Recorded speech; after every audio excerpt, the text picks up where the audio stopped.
Chaque été, en juillet, je propose aux filles qui le souhaitent de se réunir pour lire la Bible ensemble pour un challenge biblique. Donc en fait, on fait un groupe WhatsApp et on choisit un livre et on va partager chaque jour ensemble au sujet de ce livre. Donc on avait fait Proverbes en 2021, on avait fait Actes en 2022 et cette année, on lit un Samuel pendant le mois de juillet chaque jour. Et chaque année, il y a de très belles choses qui ressortent de ce partage entre filles. Il y a certaines qui n'arrivaient pas du tout à lire leur Bible, qui vont réussir à la lire, même de temps en temps. Il y en a qui n'arrivaient pas à recevoir de la part de Dieu, qui vont avoir des super encouragements.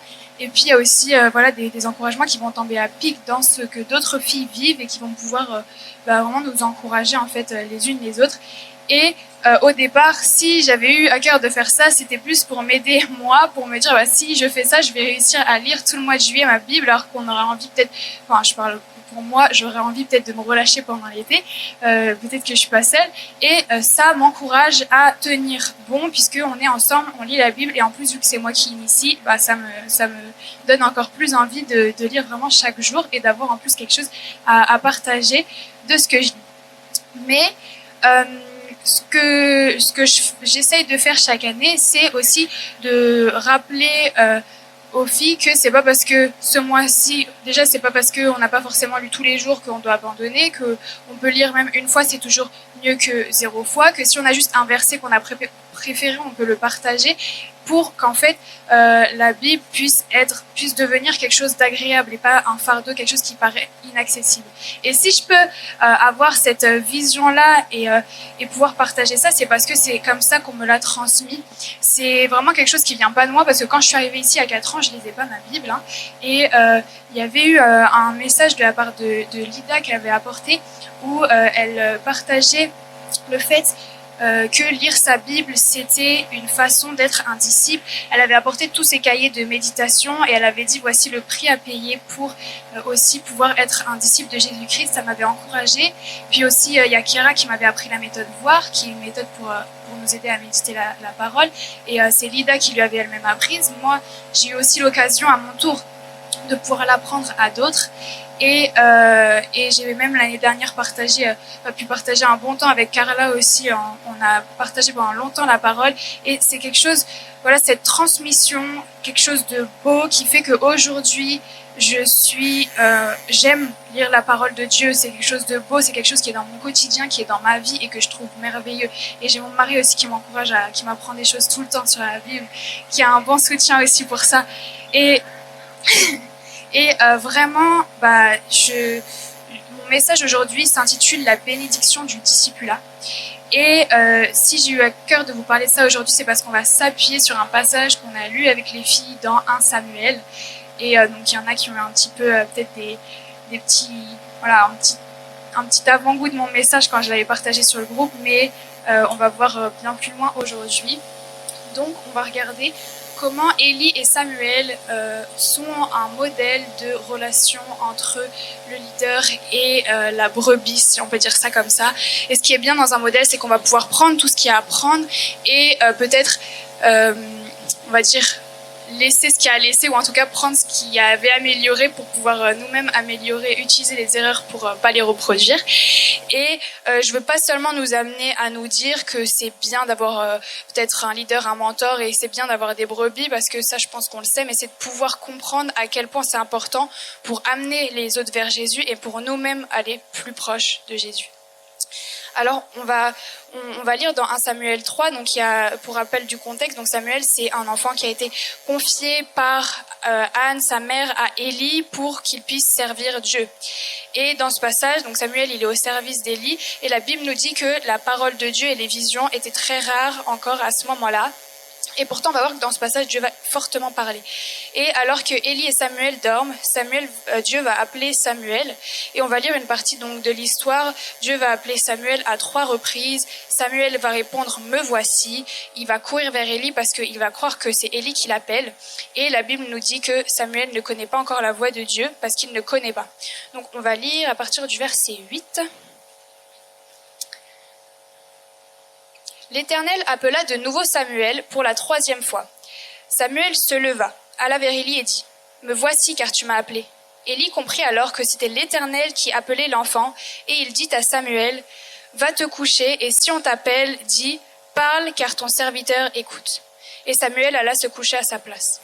L'Éternel vint se tenir près de lui et appela comme les autres fois, « Samuel, Samuel !»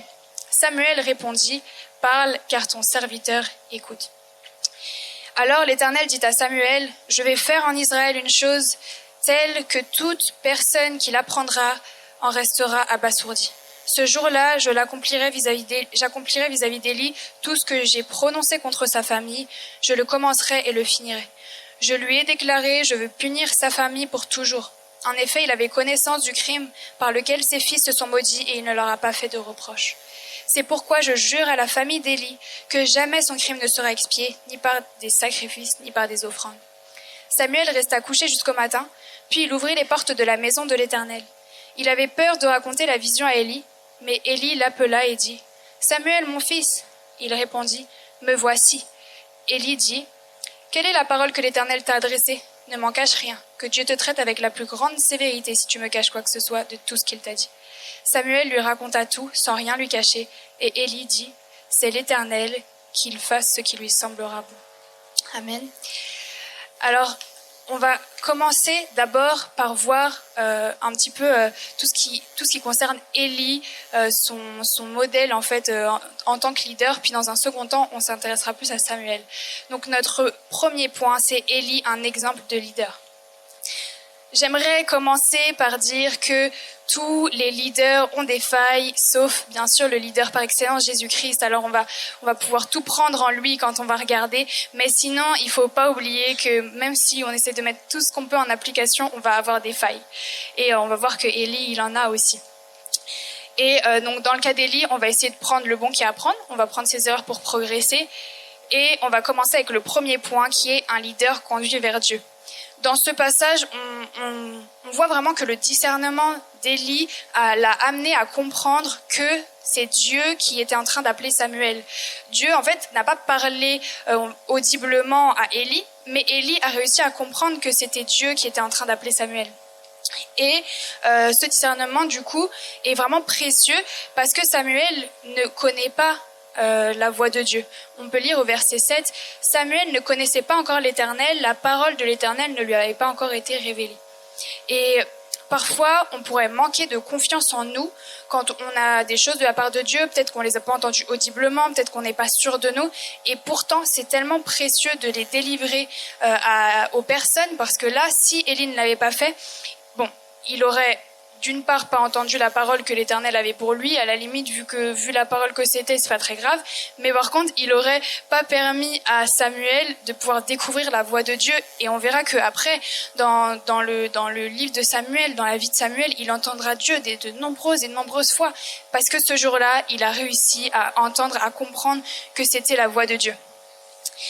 Et je crois vraiment que un rôle en tant que leader, j'aimerais juste préciser que tout le monde est appelé à être leader de quelqu'un, pas forcément parce qu'on est leader officiel dans l'église, mais on est amené à amener des gens à Dieu, et donc ça c'est un comportement de leader. On est amené dans notre entreprise à avoir un comportement de leader afin de rapprocher les gens de Dieu. Donc un leader doit être proche de Dieu. Notre rôle à tous, c'est d'être proche de Dieu pour pouvoir délivrer les paroles qui viennent de lui, peut-être avoir les actions qui viennent de lui. En fait, Dieu est celui qui nous connaît le mieux à tous. Donc, par exemple, il connaît tellement bien Carla que moi je pourrais pas directement aller voir Carla et lui donner une parole qui vienne de Dieu sans passer par lui. Mais si elle a besoin de recevoir quelque chose de Dieu et que moi je suis en communion avec Dieu, je vais pouvoir lui délivrer la parole qu'il faut, vous voyez. Et c'est pour ça que c'est important d'être proche de Dieu, parce que c'est lui qui connaît chacun mieux que tous. Et parfois, nous, on va pas voir ce qu'il y a de bon en nous. Et d'avoir un œil humain qui peut voir le bon en nous, ça peut vraiment faire la différence. On va lire dans Luc 5, c'est au moment de la pêche miraculeuse. Il y a Simon qui se sent tellement petit face à la bonté de Dieu qu'il va lui dire, donc Luc 5, verset 8, « Seigneur, éloigne-toi de moi parce que je ne suis qu'un pécheur. » Et au verset 10, Jésus dit à Simon, « N'aie pas peur, désormais tu seras pêcheur d'homme.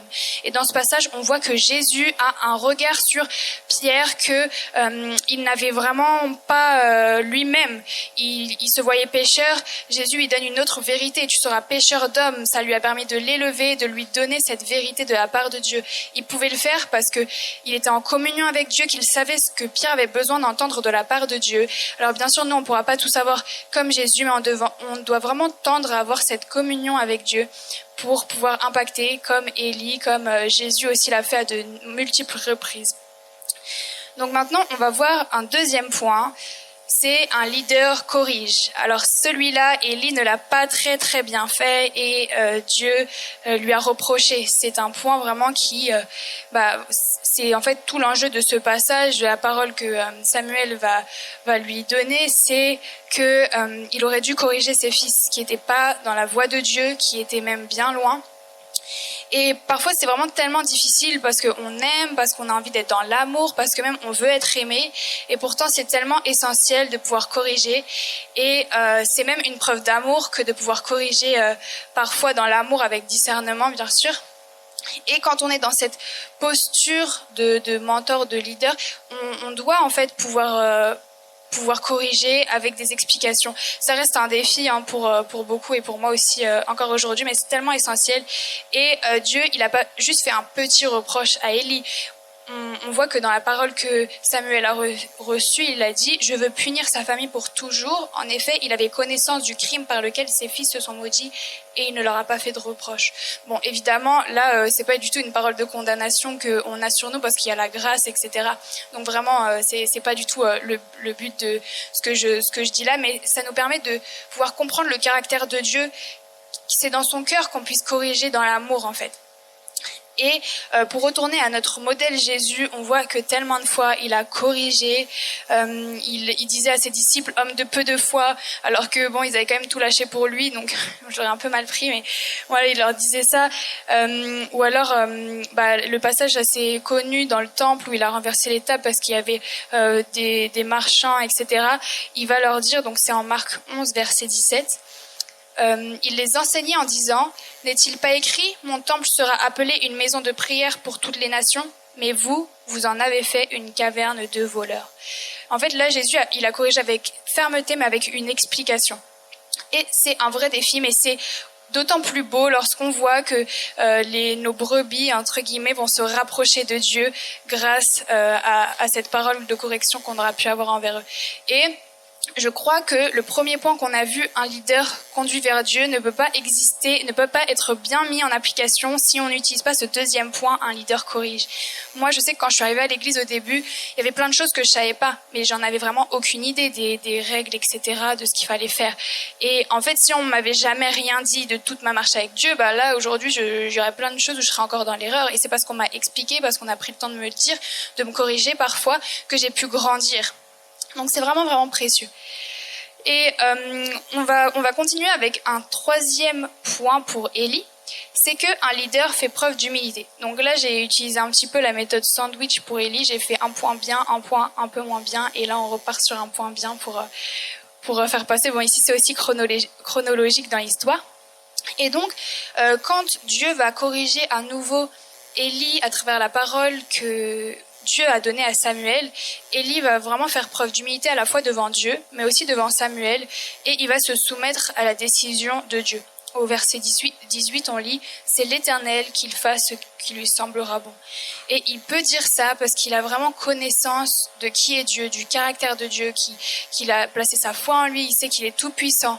Et c'est vraiment fort de dire ça, vu la parole qu'il lui a délivrée. Et il pourrait éprouver de la jalousie, peut-être envers Samuel, peut-être qu'il pourrait se sentir fâché contre Dieu, mais non, il accepte cette correction de Dieu et il se rend vulnérable aussi, que ce soit vis-à-vis de Dieu et face à Samuel. Et en tant que leader, en tant que mentor, je crois que c'est puissant de pouvoir accepter nos failles et de pouvoir même les partager, de pouvoir partager notre témoignage, le nombre de fois où j'ai pu partager des témoignages qui me mettaient pas vraiment en valeur, mais qui ont pu impacter des gens qui, à leur tour, ont pu être rapprochés de Dieu grâce à ces témoignages. Je crois vraiment que c'est très précieux et c'est continuel puisque Je sais que moi aussi, que ce soit Lida, Muriel, parfois on partage des choses qui m'impactent très fortement parce qu'elles se montrent vulnérables envers moi et que ça me permet de me dire que oui, c'est pas inatteignable, c'est quelque chose qui peut arriver à d'autres et je peux grandir grâce à ça. Et si je peux faire un beau parallèle, le plus beau parallèle que puisse faire d'humilité, c'est bien sûr le sacrifice de Jésus-Christ à la croix et le Fils de Dieu qui vient sur terre pour s'humilier aux yeux de tous ses brebis, aux yeux même de pas ses brebis, aux yeux de tous. Et aujourd'hui, le témoignage, il est encore puissant aujourd'hui. Chaque dimanche, on s'en rappelle, chaque jour, on s'en rappelle, on tient debout grâce à ça. Et vraiment...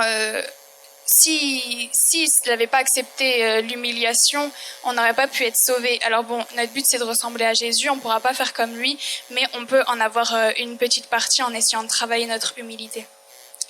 Et c'est vraiment un défi de tous les jours, mais il y a quelque chose qu'on m'avait enseigné, que j'essaie de mettre en place, bon je réussis vraiment pas toujours, mais c'est que quand je suis avec quelqu'un, peu importe qui c'est, même quand je suis avec les enfants, ça marche très bien, je me mets dans une position d'écoute et je me dis qu'ils ont forcément quelque chose à m'apprendre. Et j'apprends toujours quand je suis dans cette posture-là. Bon, il faut y penser, mais ça peut vraiment aider.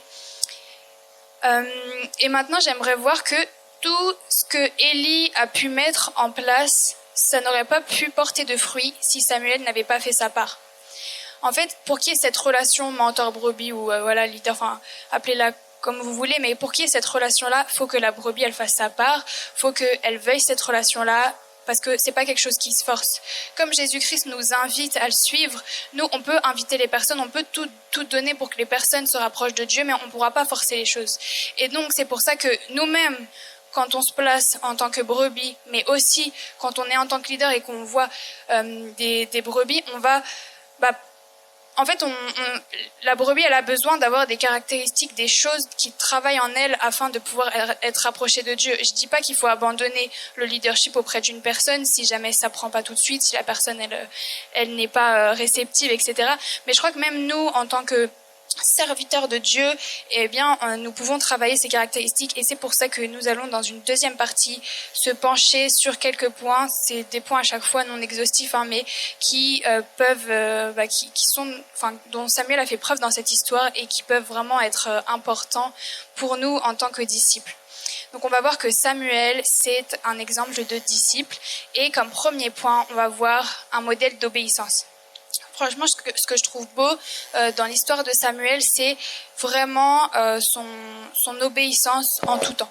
Déjà, on voit que depuis qu'il est enfant, tout petit, il a été confié par sa mère à Élie. Donc ça veut dire qu'il est déjà obéissant envers sa mère, parce que je pense qu'il aurait eu des opportunités de partir s'il n'en avait pas envie.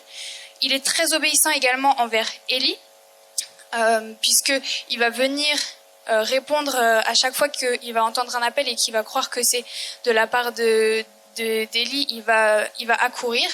Moi, je sais pas vous, mais si on m'appelle une fois, qu'on me dit non, c'était pas moi qui t'ai appelé, on me rappelle 2 fois, j'y retourne, on me dit c'est pas moi qui t'ai appelé, on me rappelle, je vais pas retourner une 3e fois. Mais lui, dans son obéissance, il va encore retourner au pied d'Élie. Et même lorsque ça va être difficile, on va voir que il va obéir même dans la peur. Au verset 15, il reste obéissant face à la demande d'Élie. On peut lire, il avait peur de raconter la vision à Élie. Et pourtant, il l'a fait. Donc, dans son sommeil, il va le faire. Dans la peur, il va le faire. C'était vraiment ce cœur d'obéissance qu'il a travaillé. Alors, les prières de sa mère ont pu fortement aider en tant que leader, en tant que parent. On peut aussi avoir vraiment un impact dans la vie des personnes qui nous suivent via la prière. Ça, c'est certain. Mais lui, il a cultivé ça. Il a cultivé ce cœur-là. Et je crois qu'au-delà de nos ressentis, de ce qui nous semble bon ou pas, bien sûr, les ressentis sont importants à prendre en compte, mais il faut aussi écouter à Dieu, écouter à nos leaders pour pouvoir marcher dans l'obéissance. Et c'est quelque chose de difficile, même très difficile, mais c'est une clé pour pouvoir entrer dans ce que Dieu veut pour nous. On va lire un verset qui se trouve dans Hébreux 13, verset 17. Il n'est pas facile, mais on va le lire. « Obéissez à vos conducteurs et soumettez-vous à eux, car ils veillent sur votre âme en hommes qui devront rendre des comptes.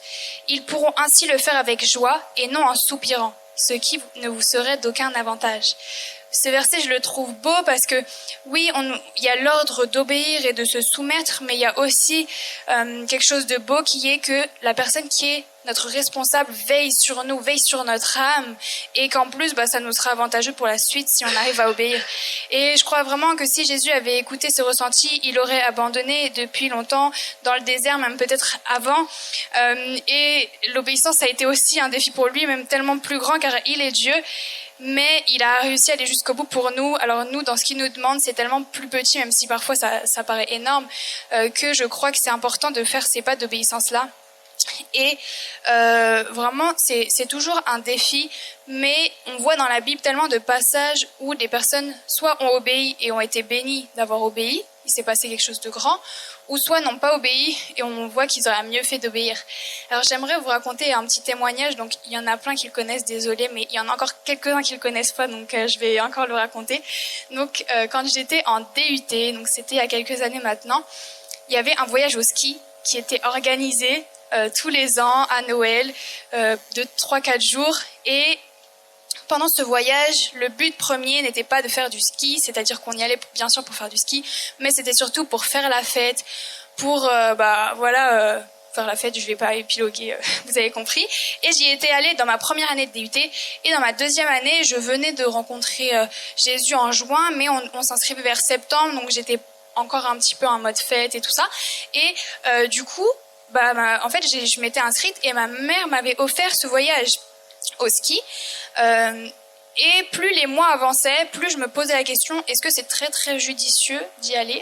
J'étais plus très sûre. Dans mon cœur, j'étais tiraillée. J'essayais de demander à gauche, à droite, vous pensez que je devrais y aller? Mais tout le monde me disait, c'est à toi de voir. Hein. Moi, après, il y a clairement des personnes qui m'ont dit que je devrais pas y aller. Mais c'était tellement dur parce que je me disais, mais si j'y vais pas, je vais pas être remboursée. Et c'est ma mère qui a payé. En plus, peut-être, là, c'était la mauvaise voix qui parlait, qui me disait, mais peut-être que tu vas pouvoir évangéliser là-bas, tu vas pouvoir parler de Jésus. Oui, donc voilà. Quoi qu'il en soit, j'arrivais pas à prendre cette décision qui aurait été une décision d'obéissance. Et arrivé à 10 jours de ce voyage, je décide de jeûner pendant 3 jours pour être affermie pendant ce voyage et pouvoir porter la voix de Jésus-Christ pendant ce voyage. À la fin des 3 jours de jeûne, je coupe mon jeûne et je vais à mon entraînement d'équitation, puisqu'à l'époque, je faisais beaucoup d'équitation. J'y vais et ce soir-là, je me luxe l'épaule. Je me suis luxé l'épaule, ce qui a donc empêché mon départ au ski. Et donc, en fait, à ce moment-là, Dieu m'a mis un moyen de m'obliger à obéir, non seulement à sa voix, mais aussi aux différentes personnes qui m'avaient conseillé de ne pas y aller. Et si j'avais obéi, ça m'aurait évité beaucoup de désagréments, puisque les conséquences de ce manque d'obéissance, elles ont traîné très longtemps. Aujourd'hui, j'ai encore 2 vis dans l'épaule. Enfin voilà, ça a été très très long, toute cette histoire d'épaule. Et si j'avais obéi dès le début, peut-être que ça ne serait pas arrivé. Alors moi, j'étais un petit peu contente en fait que Dieu il m'impose ça, puisque du coup, ça m'a évité, ça m'a forcé à obéir sans avoir, ça me donnait en fait une justification pour pas y aller. Mais dans les faits, c'était pas la façon que Dieu aurait aimé que j'utilise pour sortir de cette situation. Donc j'espère que ça pourra vous encourager à obéir. En tout cas, 2 ans, je crois, plus tard, quand Dieu m'a demandé d'arrêter l'équitation, je peux vous dire que j'ai pas hésité une seule seconde. C'était la décision la plus dure de ma vie, mais je l'ai fait directement. Voilà. On va voir ensuite un deuxième point à propos de Samuel, c'est que Samuel est un modèle de redevabilité. On voit que Samuel, il est redevable envers Élie, il lui révèle toute la parole reçue malgré qu'il ait peur, et on voit vraiment que malgré sa peur, il va le faire. Et en fait, la redevabilité, c'est tellement dur aussi, mais ça va vraiment de pair avec l'obéissance. Je pense que l'un ne va pas sans l'autre. Et je crois aussi que la redevabilité, c'est quelque chose de tellement précieux. Quand personnellement je vis des défis dans ma vie, et particulièrement au début de ma foi, quand je vivais des défis au niveau de plusieurs addictions, c'est la redevabilité qui m'a permis d'en sortir. C'est le fait d'avoir quelqu'un qui connaisse ma situation, à qui je pouvais envoyer un message quand c'était difficile, ou que je pouvais appeler pour avoir des conseils, à qui je pouvais être totalement vulnérable. C'est ça qui m'a permis d'en sortir. Et on voit que la redevabilité envers Dieu, dans le cas de Samuel, ça ne suffisait pas. Il fallait qu'il délivre la parole à Élie. C'était le but même du pourquoi il avait reçu cette parole, c'était pour pouvoir la délivrer à Élie. Et c'était difficile, mais il l'a fait, et ça a permis aussi à Élie de recevoir la parole. Et avec Jonathan, on regardait une émission, bon, elle est pas très, je vous la recommande pas tellement, mais c'est une émission où des candidats sont enfermés, sont dans une maison et ils ont des règles très strictes à respecter. Et lorsque ils vont enfreindre les règles, ils vont perdre de l'argent. Mais pas que eux-mêmes, ils vont faire perdre de l'argent à tout le groupe. Et en fait, ils sont redevables seulement envers une voix, parce que c'est la sorte de présentatrice qui leur donne les règles à suivre. Et la présentatrice voit tout, elle est omniprésente dans toute la maison, il y a des caméras partout, etc. Et lorsqu'il y a seulement cette redevabilité-là envers cette voix, eh bien, je peux vous dire qu'ils respectent pas du tout les règles. Lorsqu'ils commencent à respecter les règles, c'est quand ils commencent à voir les autres candidats qui leur disent « non, tu dois respecter, je veux t'aider à réussir ». Bon, à la fin, ils réussissent pas quand même parce que c'est le principe de l'émission, mais ils y arrivent déjà mieux quand il y a d'autres personnes qui les encouragent à réussir. Et là, leur motivation, elle est seulement monétaire, c'est seulement de l'argent. Mais nous, notre motivation, elle est tellement plus grande en fait pour réussir à être dans l'obéissance, réussir à respecter aussi ce que Dieu veut pour nous, parce que c'est pour la gloire de Dieu. Et lorsqu'on se rend vulnérable, c'est pas seulement pour avoir des comptes à rendre à la personne, mais c'est pour que la personne nous aide à obéir, à grandir et à aller vers Dieu. Et c'est ça qui est vraiment trop précieux. Et j'aimerais qu'on puisse lire Jacques 5, verset 16. « Avouez-vous donc vos fautes les uns les autres et priez les uns pour les autres afin d'être guéris. La prière du juste agit avec une grande force. » Au-delà juste des conseils, des paroles de Dieu, la prière a une puissance pour nous aider à être obéissants, à être aussi pouvoir sortir de situations que quand on va se montrer vulnérable, on va avoir quelqu'un à qui on peut se confier. Cette personne, elle a un engagement de prier pour nous et ça, c'est tellement d'une grande aide. Parfois, on s'en rend pas compte, mais les personnes qui prient, en tout cas les personnes qui ont prié pour moi, m'ont permis de pouvoir aller beaucoup mieux, de pouvoir sortir de situations. Et je crois vraiment que c'est important d'avoir cette personne. Peut-être qu'il y en a qui l'ont pas encore aujourd'hui pour différentes raisons, mais on priera à la fin pour que vous puissiez trouver une personne qui puisse avoir ce rôle pour vous, car c'est tellement important et c'est vraiment une bénédiction. Enfin, pour notre dernier point, ça sera quand l'élève dépasse le mentor. Alors, on voit que le leadership d'Élie a vraiment permis à Samuel de vraiment le surpasser. On peut voir dans les chapitres d'après qu'il a appris des erreurs d'Élie aussi pour pouvoir les transmettre à son tour, pour pouvoir aussi lui-même s'améliorer et avoir un meilleur leadership. On voit dans la suite du livre de Samuel qui va à un moment donné enseigner les Écritures à Saül. Bon, donc il est en train de conduire vers Dieu Saül. Saül, lui, par contre, on peut voir qu'il n'a pas le comportement qu'avait Samuel d'obéissance, de soumission, et donc ça prendra pas. Mais Samuel fait sa part en instruisant les Écritures à Saül. Il va à son tour se montrer humble devant Dieu, devant les hommes aussi, notamment lorsque le peuple va demander à tout prix un roi, alors que finalement, c'était pas très nécessaire, mais il va se montrer humble à son tour, il va réussir vraiment à discerner la voix de Dieu à de nombreuses reprises et de façon vraiment exceptionnelle.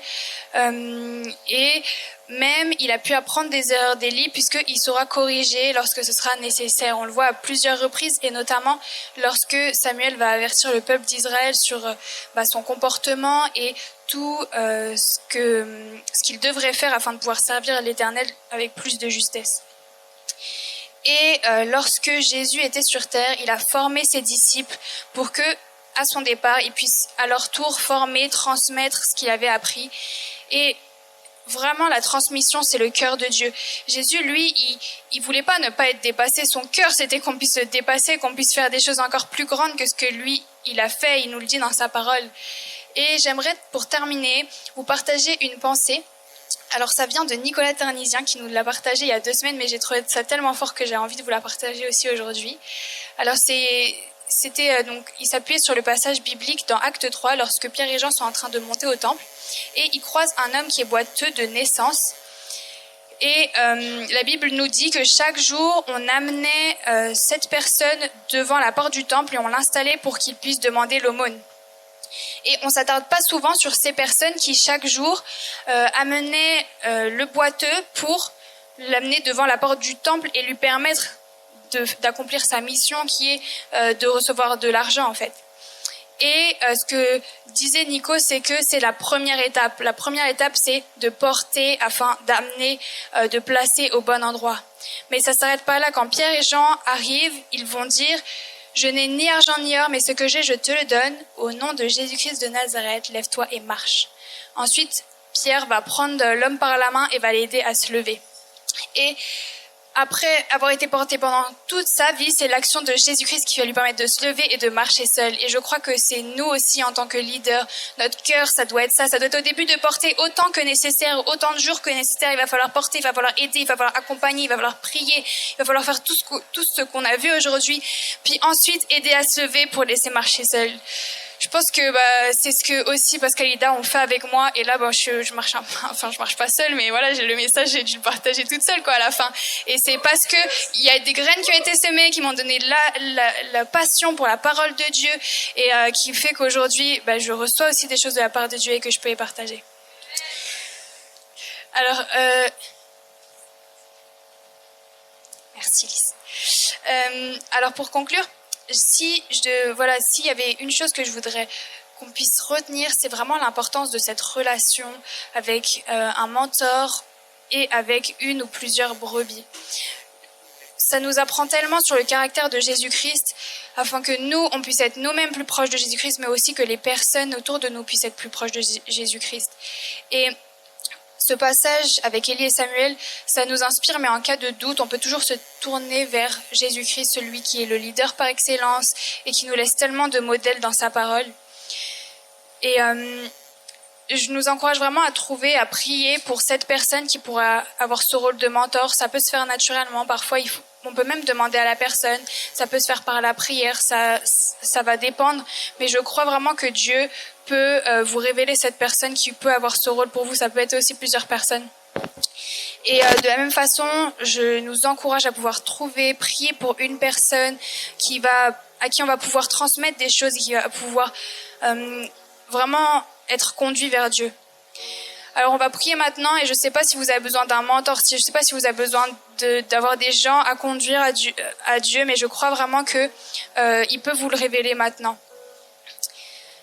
Seigneur Jésus, je te remercie pour cette matinée. Je te remercie pour tous ces leaders qui sont rassemblés, toutes ces personnes aussi qui sont tes disciples, Seigneur.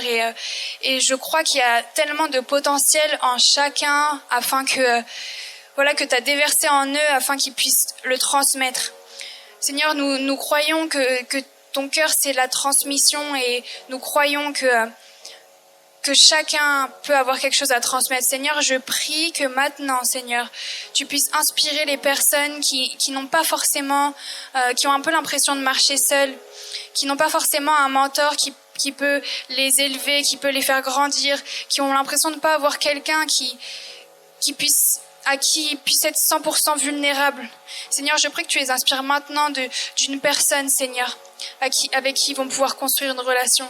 Seigneur, je prie que tu ouvres des chemins, que tu construises des amitiés aussi, Jésus. Seigneur, je prie que tu puisses aussi inspirer à chacun de nous une personne ou plusieurs personnes en qui on a besoin d'investir, à qui on a besoin de vraiment donner un marchepied afin de les conduire plus proches de Jésus-Christ. Seigneur, merci parce que tous les témoignages, tout ce que chacun de nous a vécu, ça va impacter d'autres personnes. C'est pas juste pour que nous on grandisse, mais c'est aussi pour que d'autres grandissent.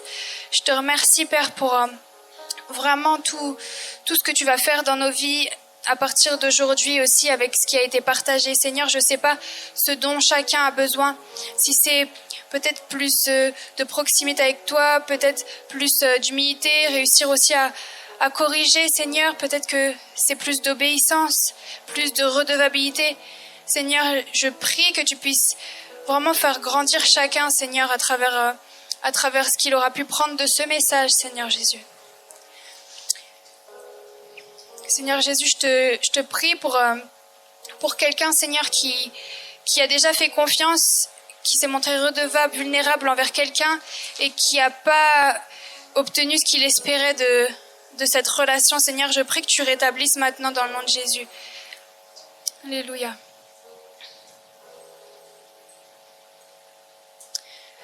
Ouais, Seigneur, je te prie pour des personnes qui puissent oser aller vers ces personnes, Seigneur.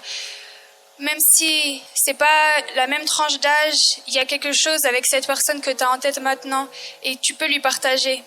Ça va lui permettre de grandir. Alors ose.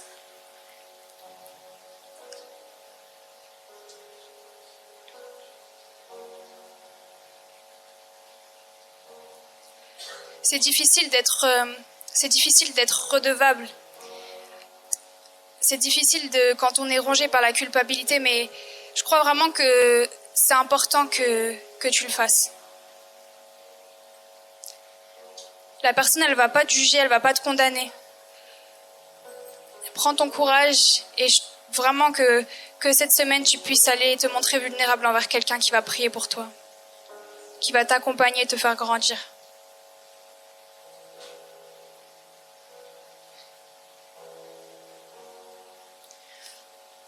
Peut-être aussi qu'il y a quelqu'un qui a vraiment... Dieu lui a donné des grandes capacités d'empathie. Et je t'invite juste à oser aller utiliser cette empathie à bon escient.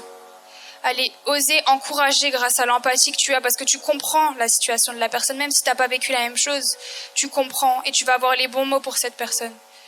Alors vraiment, garde courage et arme-toi de ce que Dieu a mis en toi, cette empathie qui est belle, même si ça fait mal parfois de ressentir les émotions des autres. Mais tu vas pouvoir transmettre grâce à ça.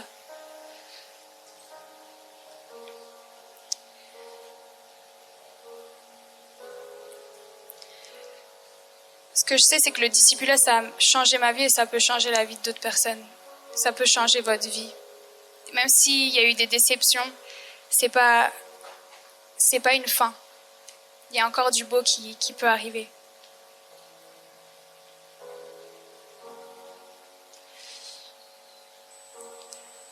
Est-ce qu'il y a quelqu'un s'il y a quelqu'un qui veut que je prie pour lui, vous pouvez lever la main, je vais prier pour vous. Ça marche, j'ai vu. J'ai vu. Ok. Merci Seigneur. Yes. Seigneur Jésus, merci pour ces personnes qui ont levé la main. Seigneur, je prie que tu puisses venir leur donner ce dont elles ont besoin, ce dont ils ont besoin. Seigneur, vraiment, viens leur donner une vision de cette bénédiction qu'est le discipulat, de ce que toi tu peux faire en eux, Seigneur, ce que toi tu es capable d'apporter à travers des personnes. Seigneur, je prie qu'il y ait une confiance qui soit renouvelée dans le cœur de ces personnes. Que tu puisses restaurer tout ce qui a pu être brisé dans les relations, dans des moments où c'était vulnérable. Seigneur, je prie que tu restaures maintenant.